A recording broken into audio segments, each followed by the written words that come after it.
Por que o pastor está rindo, né? Eu entrei numa roubada, meus irmãos.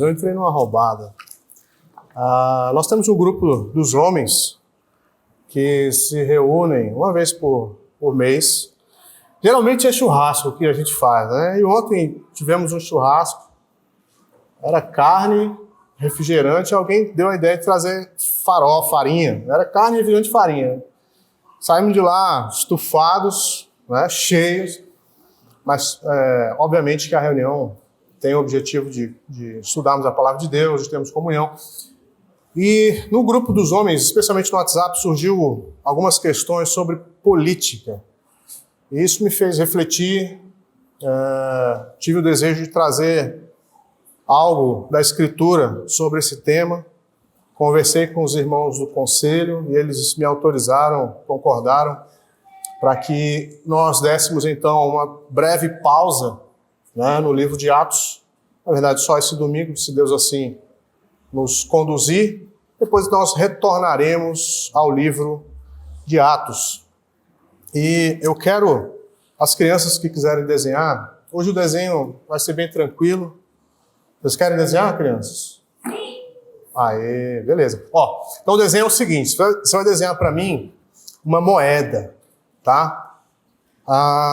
Imagine que você fosse criar uma moeda. E aí você vai desenhar na moeda nos dois lados. Você vai mostrar os dois lados para mim dessa moeda. Eu quero saber o que você colocaria ali de figura nessa moeda. Tá bom?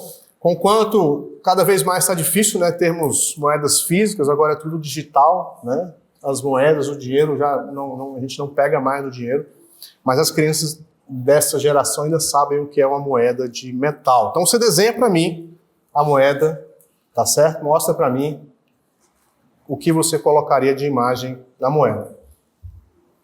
Se o seu pai tiver uma moeda aí ainda, você pode pedir para ele como exemplo, né? Irmãos, todos nós, de alguma forma, nós estamos inseridos no mundo caído, no reino dos homens. Nós não temos como escapar disso.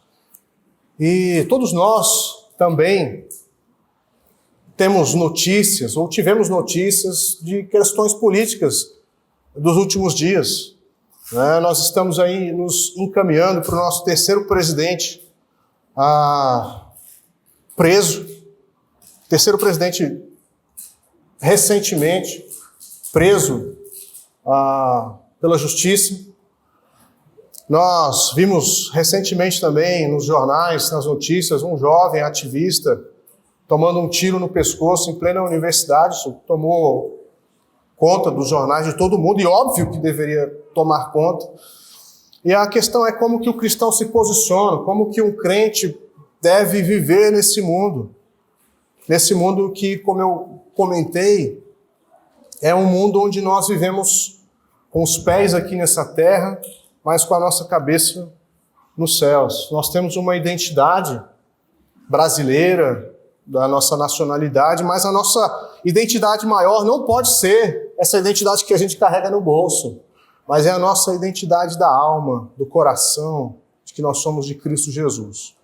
Então, eu gostaria que abríssemos as nossas Bíblias, lá no texto de Mateus, capítulo 22. O texto é bastante conhecido, Mateus 22, verso 15 ao verso 22.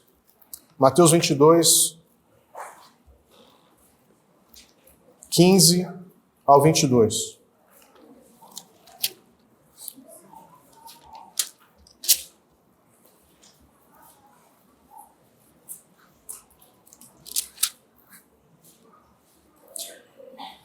O título da mensagem é: Dai a César o que é de César e a Deus o que é de Deus. Dai a César o que é de César e a Deus o que é de Deus. Diz assim a palavra do Senhor. Então, retirando-se, os fariseus consultaram entre si como o surpreenderiam em alguma palavra, e enviaram-lhe discípulos, juntamente com os herodianos, para dizer-lhe: Mestre, sabemos que és verdadeiro e que ensinas o caminho de Deus de acordo com a verdade, sem te importares com quem quer que seja, porque não olhas a aparência dos homens. Dize-nos, pois, que te parece? É lícito pagar tributo a César ou não? Jesus, porém, conhecendo-lhes a malícia, respondeu: por que me experimentais, hipócritas? Mostrai-me a moeda do tributo. Trouxeram-lhe 1 denário. E ele lhes perguntou: de quem é essa efígie e inscrição? Responderam: de César. Então lhes disse: dai, pois, a César o que é de César, e a Deus o que é de Deus. Ouvindo isso, admiraram-se e, deixando-o, foram-se. Até aqui, a palavra de Deus. Vamos orar mais uma vez?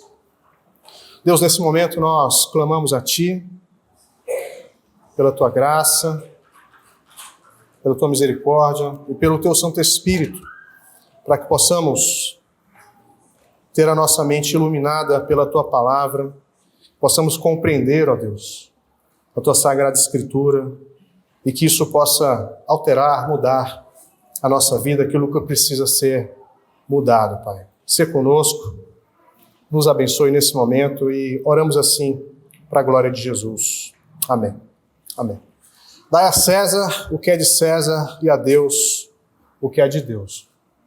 Nós precisamos, em todos os quesitos da nossa vida, em todas as questões, olharmos para a Escritura, para saber o que a Bíblia afirma sobre algo, e não para o nosso coração, e não para as nossas preferências, e não para aquilo que eu acho que é certo.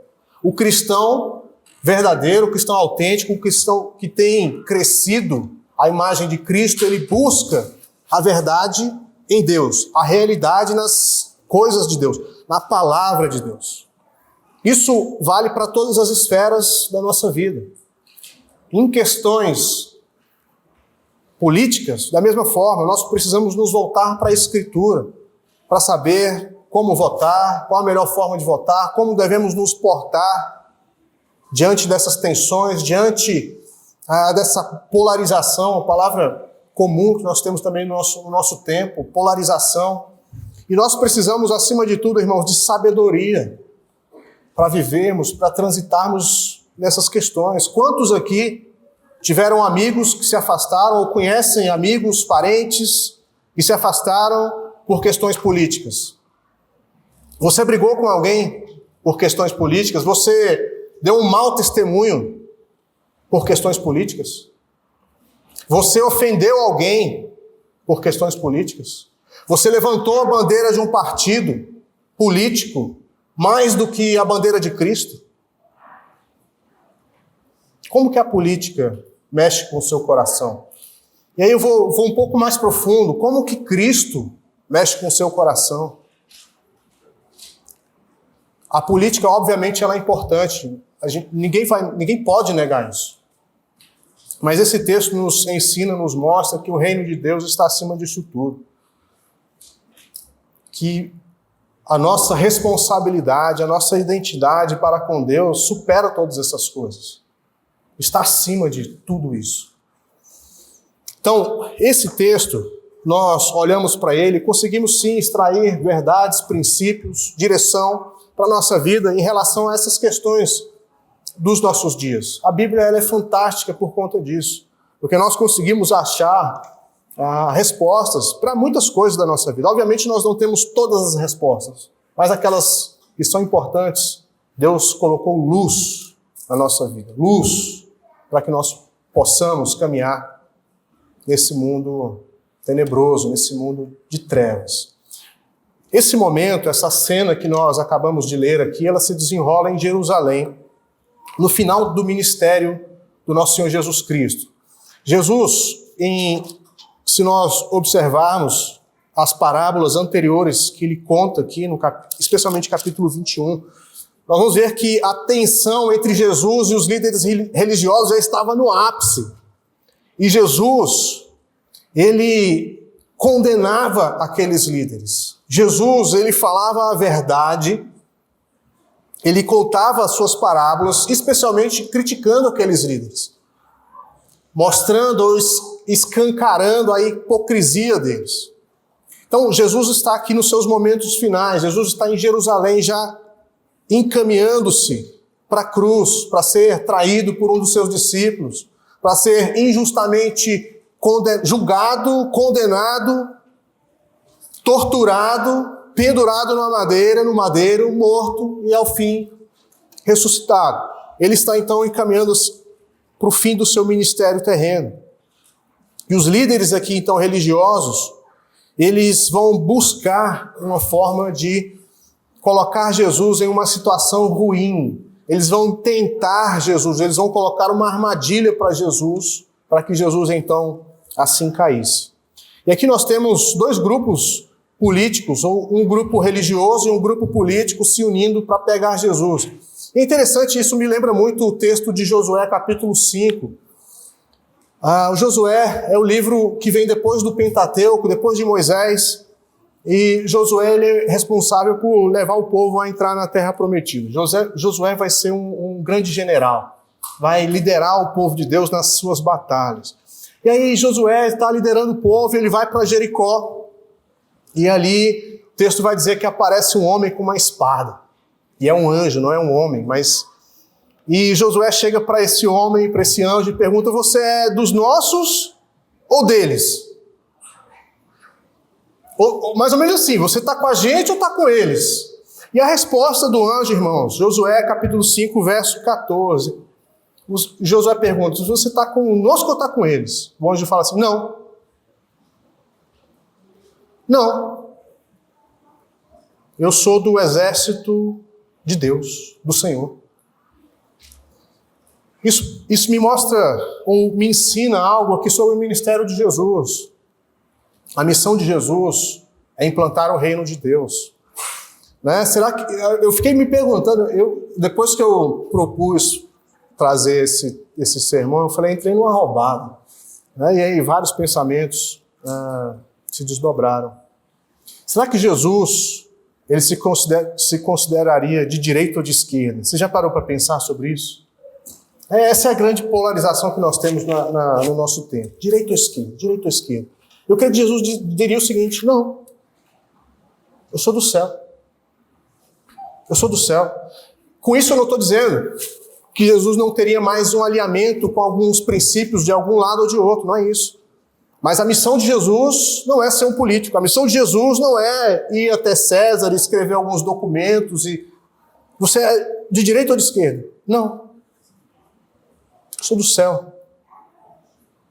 Eu vim pelo reino de Deus. Eu sou do reino de Deus. Eu não sou do reino dos homens. Eu não sou desse mundo. Jesus aqui, então, ele segue o seu ministério. Ele está nessa missão de implantar o reino de Deus, de inaugurar o reino de Deus. E há, então, essa armadilha aqui dos fariseus, dos herodianos, que vão se unir ali numa coalizão surpreendente, porque eles são grupos que são antagônicos, que não se bicam, mas na hora de pegar Jesus eles se unem para tentar contra o Senhor Jesus. E o texto começa então nos mostrando no verso 15 essa conspiração de fariseus e herodianos. Eles têm ideais diferentes, objetivos diferentes, distintos, mas eles deixam de lado essas diferenças para terem uma aliança entre si, para pegar Jesus ali, para atacar Jesus, porque Jesus é o inimigo comum deles. E aqui a gente tira um primeiro princípio já, sobre política, sobre poder, sobre força. E o ser humano, quando o poder está em jogo, ele faz alianças macabras, ele se une com o que tiver de pior, ele não tem problema em se alinhar com o inimigo, porque o objetivo dele, o objetivo do coração é um objetivo caído, é o objetivo de um homem irregenerado, de um coração que não conhece a Deus, que só vai sair dali coisa ruim. Então não se espante se você vê político A ou político B se unindo com o político C, que é pior ainda, ou com ideologias ruins, porque ele vai trocar de posição a cada momento, com o que for melhor para ele, com o que for melhor para o lado dele, para a família dele. Então esse texto nos ensina que os seres humanos aí, eles fazem essas alianças políticas, religiosas, quando tem sim interesses em comum. Então, fariseus. Quem eram os fariseus? Os fariseus eram um dos grupos mais conhecidos daquele tempo, do tempo de Jesus, e era um grupo religioso, era um grupo quase que fanático em relação à própria nação de Israel e especialmente na observação, na obediência à lei de Moisés, nas tradições, tradição dos anciãos. E eles exerciam grande influência ali no povo de Israel naquele tempo. Então, eles eram considerados nacionalistas. Eles tinham um amor exagerado por Israel. E eles não atacavam Roma porque eles sabiam que se eles atacassem Roma, eles perderiam a sua autoridade. Eles não confrontavam Roma diretamente, mas eles frequentemente tentavam politicamente mover a nação, mover a população, diretamente não, mas indiretamente sim. E há algo específico sobre esse grupo dos fariseus que Jesus vai taxá-los claramente. Vocês são hipócritas. Fariseus, hipócritas. Religiosos, hipócritas. Vocês, por fora, vocês são lindos. Por fora, vocês estão limpos. Por fora, vocês estão bem vestidos. Mas por dentro só tem podridão. Jesus se admirava pelo fato de que a maioria dos seres humanos vão dizer com a boca aquilo que está dentro do coração. Mas o fariseu não. Ele consegue colocar uma máscara e sair coisa boa da boca, sendo que o coração está completamente corrompido. Então, uma das características dos fariseus em especial é que eles vão ser chamados aí por Jesus de hipócritas. E a palavra hipócrita, no original, significa ator. Eles conseguem atuar muito bem, fingir muito bem, enganar, usar as suas máscaras diante do povo para parecerem espirituais, para parecerem que têm uma autoridade na Escritura, diante de Deus, diante do povo, mas Jesus os chama claramente, constantemente, repetidamente de hipócritas. E óbvio que quando nós vemos Jesus acusando os fariseus de hipócritas, nós precisamos olhar para nós mesmos. Será que eu não sou também, muitas vezes assim, hipócrita? Será que eu também não uso máscaras, muitas vezes? Então, quando você lê um texto sobre os fariseus, não tente achar algum irmão da igreja que se enquadre mais com os fariseus. Olhe para você. Será que eu não estou sendo um fariseu nesse momento? Será que a minha vida é essa mesmo? Será que eu não tenho usado máscaras diante do povo de Deus para enganar, para parecer? E o outro grupo era o grupo dos herodianos. Os herodianos, em especial, eram da família de Herodes. E eles estavam, então, de certa forma, pendurados no governo. E eles tinham intenções políticas. Então, os fariseus eram homens voltados para a religião, voltados para a lei de Moisés. E eles tinham uma observância na lei de Moisés muito dura. Eles eram duros quanto à lei. Já os herodianos, não. Os herodianos estavam no governo, os herodianos se beneficiavam dos impostos, e esses dois grupos, eles não se bicavam. Os herodianos, eles eram mundanos, eles eram seculares, eles eram da esborne. E agora eles se unem. Que união é essa? Como assim vocês estão se unindo? Não, mas para pegar Jesus a gente vira amigo também, não tem problema. Então é mais ou menos nesse sentido que essa conspiração prossegue. E Jesus os chama aí de hipócritas. E eu quero trazer também aqui um ponto sobre isso. Será que Jesus errou ao chamar esses homens de hipócritas? Será que Jesus não foi muito duro? Eles eram hipócritas, mas Jesus vai e fala assim na cara, direto. Como é isso? Como assim? Eu entendo que, obviamente, a gente entende que Jesus não errou, né? Mas eu creio que isso faz parte do nosso ministério. Eu quero avançar e a gente vai compreender esse ponto. Verso 16, esses dois grupos, então, em especial os fariseus, a ideia é que eles não vão encarar Jesus direto, os fariseus, mas eles vão mandar os discípulos, os seus alunos. Isso acontece muito também na política. A pessoa não vai de cara aberta, ele manda alguém para se queimar. Ele manda alguém para se arrebentar. Na ponta da lança ele não vai. É igual guerra. Os generais não vão para a guerra. Os comandantes, eles ficam lá parados. Quem vai para a guerra são outras pessoas. E aqui são os alunos, são os discípulos que vão até Jesus. É provável que eles já entenderam assim, ó, esse Jesus aí não dá para a gente encarar direto não, mas quem sabe se a gente mandar os nossos alunos, aí pode ser que Jesus seja mais misericordioso com eles, porque Jesus com a gente é só pedrada. Então eles mandam os seus discípulos. E de alguma forma os discípulos dos herodianos também, os alunos dos herodianos dessa outra classe, vão se unir com esses alunos dos fariseus. Verso 16. E eles então chegam para Jesus com uma bajulação. Eles vão chamar Jesus de mestre. Eles dizem o seguinte: mestre, sabemos que és verdadeiro e que ensinas o caminho de Deus de acordo com a verdade, sem te importares com quem quer que seja, porque não olhas a aparência dos homens. Eles chegam para Jesus com o mel ali, elogiando Jesus, dizendo características que são verdadeiras em Jesus. Eles estão corretos nessa afirmação que eles estão fazendo sobre o nosso Senhor. Mas a intenção deles não é de adorar Jesus, é de pegar Jesus. Então eles começam com essa palavra mole. Mestre, sabemos que és verdadeiro. Ou seja, que você é da verdade. Sabemos que ensinas o caminho de Deus, que você vem de Deus. E aqui é interessante que a descrição que esses líderes, ou os discípulos desses líderes, estão dando para Jesus, é a descrição de um profeta.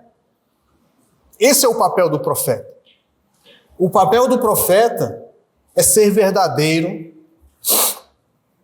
é ensinar o caminho de Deus de acordo com a verdade, é ser fiel à palavra de Deus.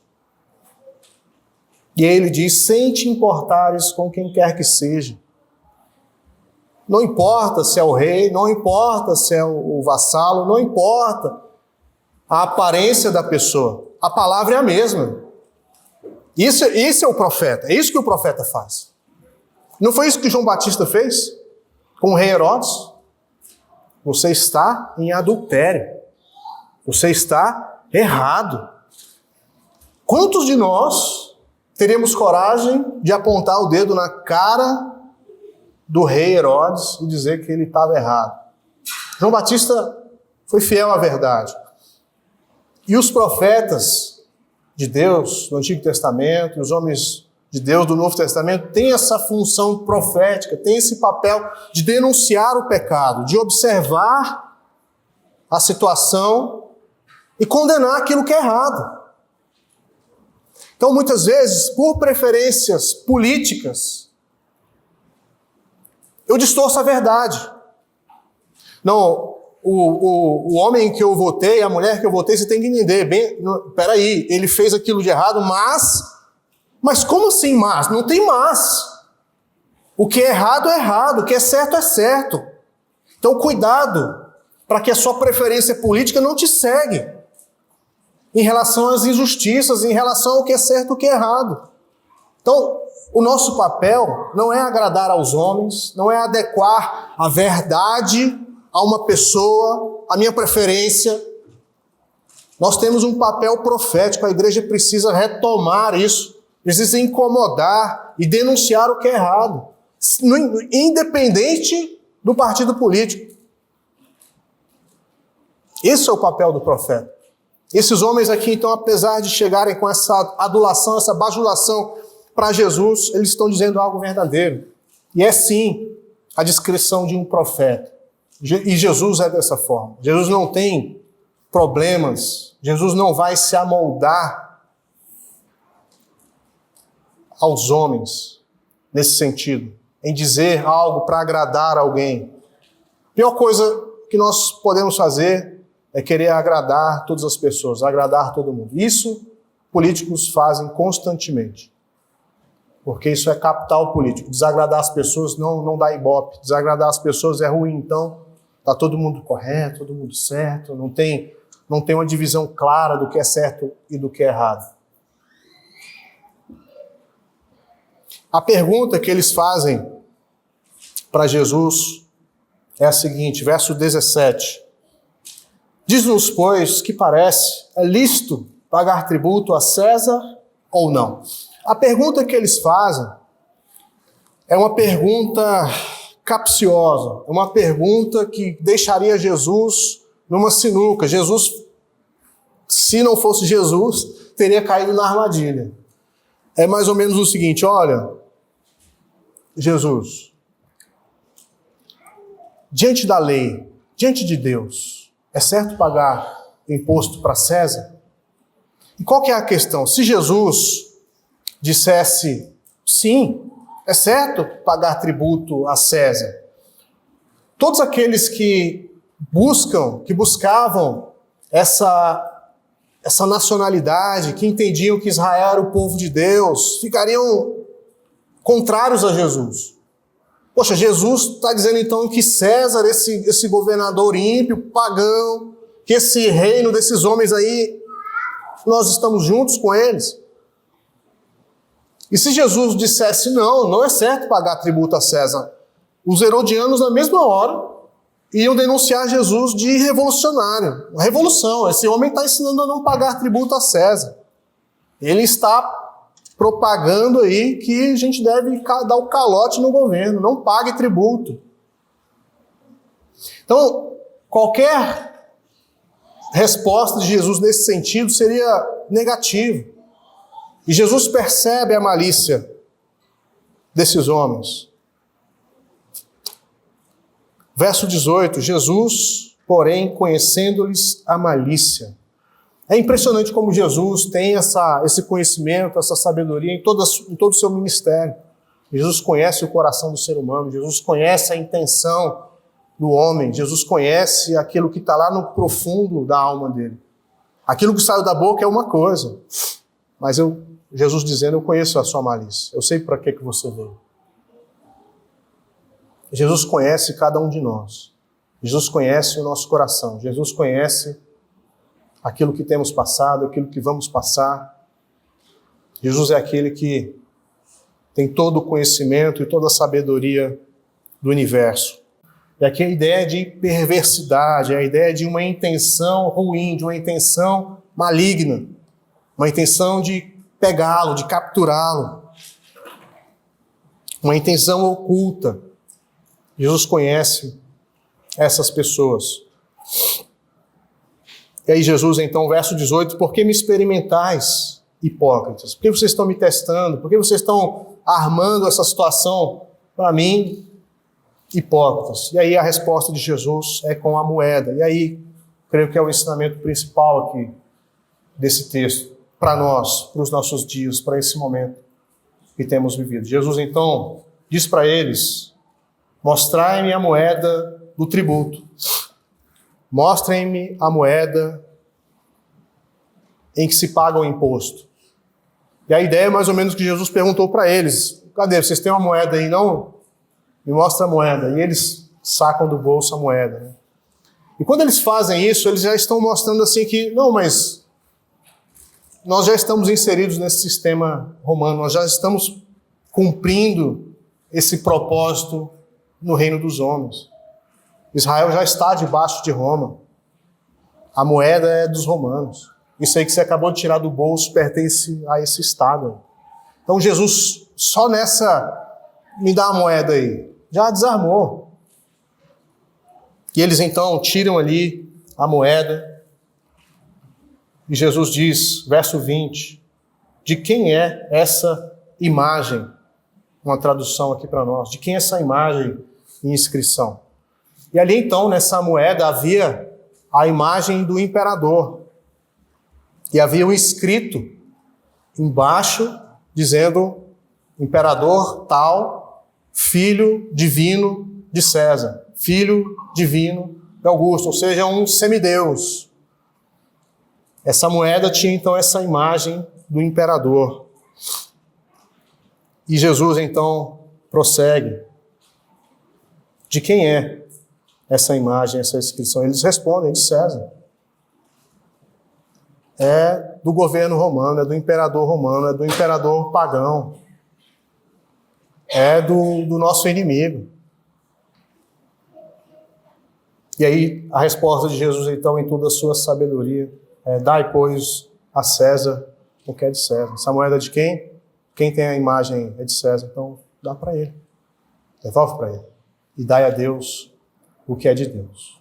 Jesus aqui, ele nos ensina claramente que enquanto nós estamos nesse mundo, nós vivemos, sim, em reinos humanos. Nós vivemos em contextos sociais, em locais, em países, em nações, em estados, onde muitas vezes um governante ímpio vai reinar. Isso não está contra os planos de Deus, nunca foi. Nós, hoje pela manhã e nos domingos passados, na escola bíblica dominical, temos visto o livro de Daniel. E Daniel está completamente imerso, submergido num reino pagão, onde o grande líder é um demônio, Nabucodonosor, que sitiou a cidade, que destruiu Jerusalém, que levou escravos para a Babilônia, e lá vão ser escravos dele. Então, isso me trouxe vários questionamentos, né? vários pensamentos. Então Deus aqui, quando Jesus está dizendo aqui, dá a César o que é de César, ele está dizendo, olha, existe sim esferas onde o reino vai ser humano, e o reino vai ser direcionado, dirigido por um governante humano, e nem sempre ele vai ser crente. Mas isso não tira a legitimidade desse governo. E aí a minha dúvida foi mais ou menos do seguinte sentido. Tá, a gente entende que governos vão se levantando e caindo, e que reis, presidentes vão trocando. Mas a pergunta é mais ou menos assim, uma pergunta bem profunda, creio eu. Tá, mas e quando o governo ele é ilegítimo, no sentido de que ele tomou o poder? De que ele foi lá na força e derrubou outro rei, derrubou outro presidente e tomou aquele negócio. E agora? A gente ainda deve submissão a esse governo que usurpou o outro? E aí a gente olha para a Escritura, a gente vai ver isso constantemente. Um rei derrubando o outro. E Deus por cima de tudo isso. E Deus governando tudo isso. E Deus dirigindo a sua história, dirigindo o mundo, apesar dessas situações. Então, nós podemos observar aqui nesse texto e dizer, não, mas o Império Romano ele foi lá e tomou a força. Não foi o voto democrático, não. É no poder da espada. E Jesus, de alguma forma, está dando a legitimidade da autoridade desse governo, sim. Pague o tributo a Roma, sim. A inscrição é de César, dá para ele o que é dele. Você vive nesse sistema, você se beneficia da paz romana, da espada de Roma, para o bem ou para o mal. Não dê o que é devido. Pague seus impostos. Então, apesar do governante aqui, humano, máximo, ser um ímpio, Jesus não está tirando a autoridade dele, não. Pelo contrário, Jesus está dizendo, sim, essa esfera foi eu que coloquei. Eu queria que a gente abrisse em um texto, um único texto para nos ajudar a compreender um pouco mais, aprofundarmos aqui o nosso pensamento nessa esfera desses reinos humanos, desses governadores humanos, governantes humanos, que nós estamos sujeitos. Está lá em Romanos capítulo 13. Abra sua Bíblia, por gentileza, Romanos 13. Marque o dedo aí em Mateus 22.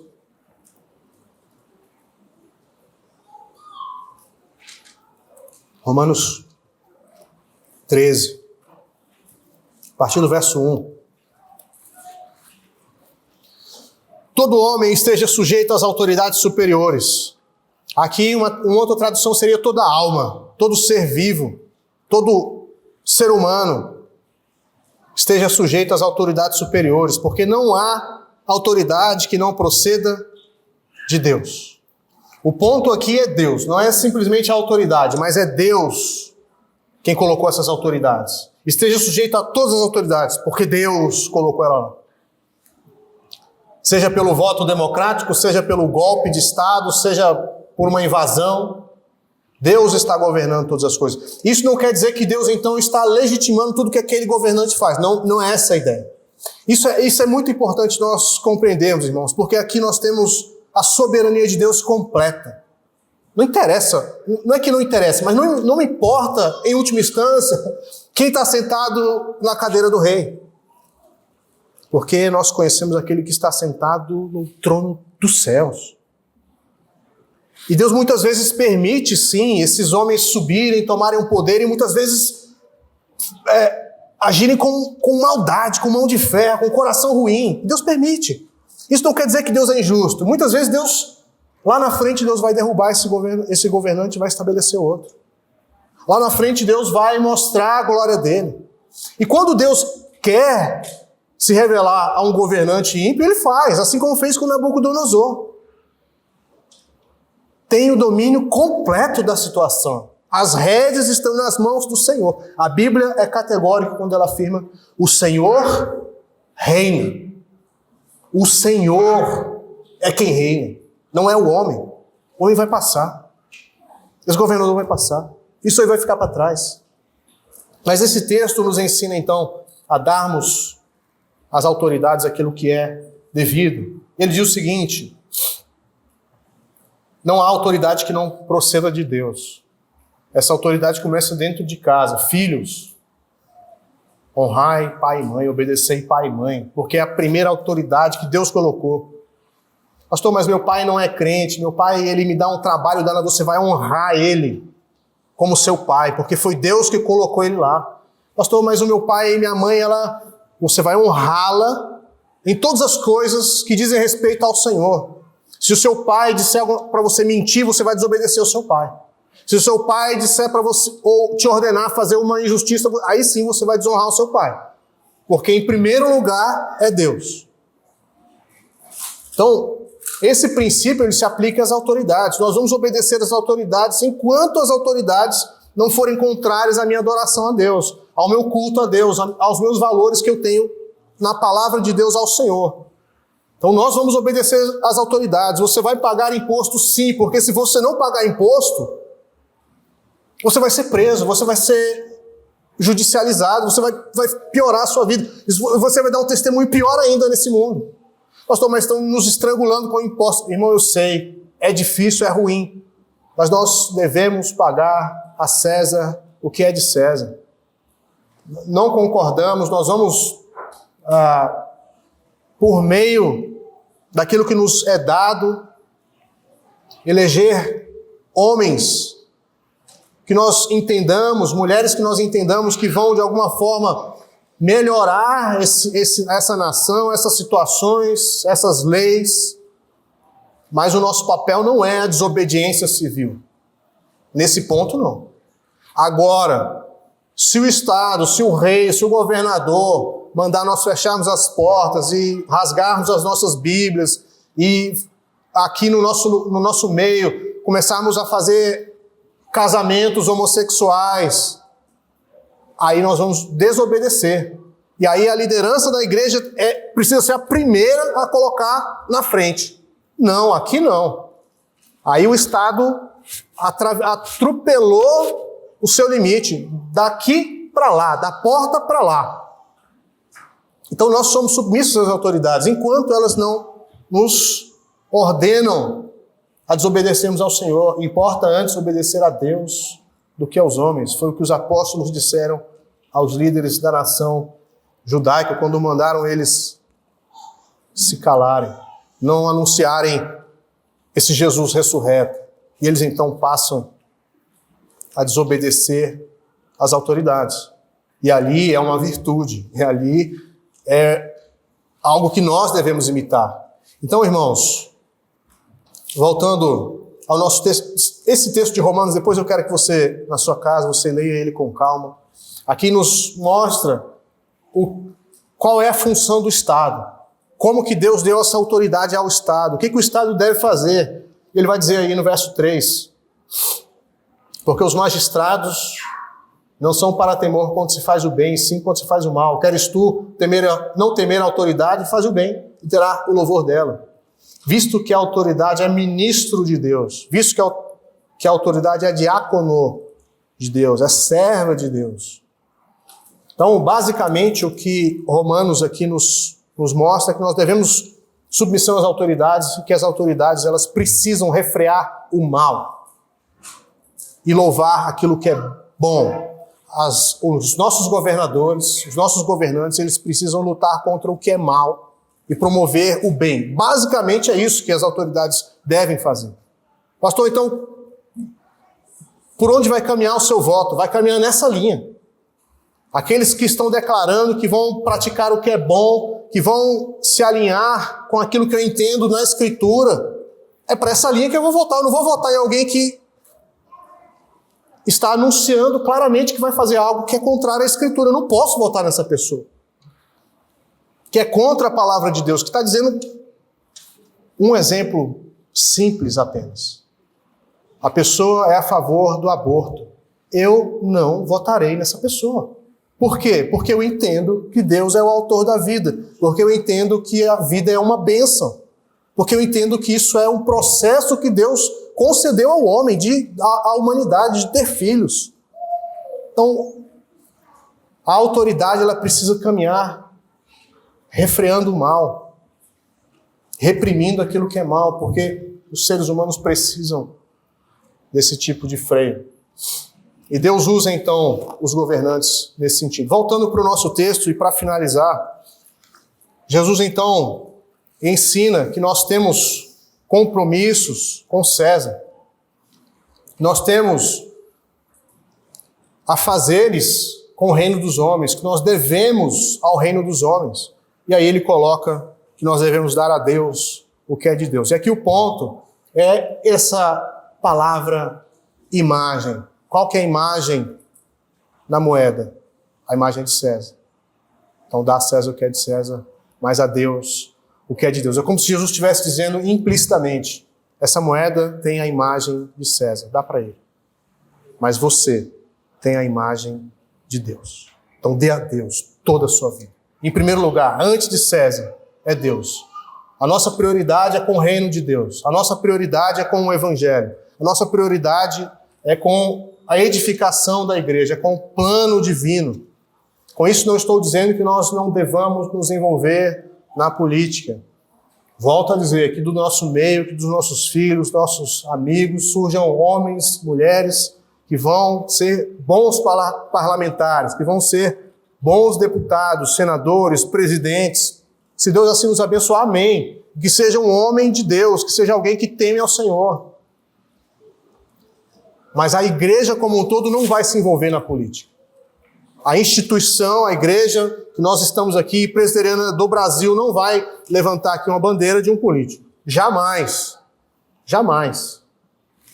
A nossa bandeira é Cristo. Nós estamos aqui pelo reino de Deus. A nossa função como igreja, em especial, é pregar o Evangelho. E que nós, como povo de Deus, possamos aplicar o Evangelho onde quer que ele nos leve.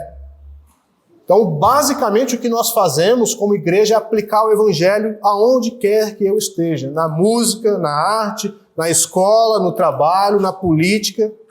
Quem é Deus? O que Deus fez? Como Deus é? Isso precisa se aplicar na nossa vida, no dia a dia. Basicamente é isso.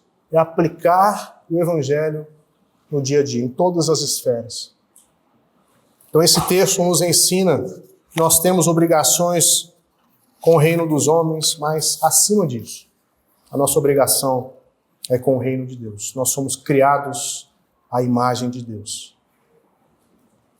E nós encontramos vida, paz, alegria, satisfação em Deus, somente em Deus. O reino dos homens passará, o reino de Deus é eterno. Eu quero me envolver com o reino de Deus.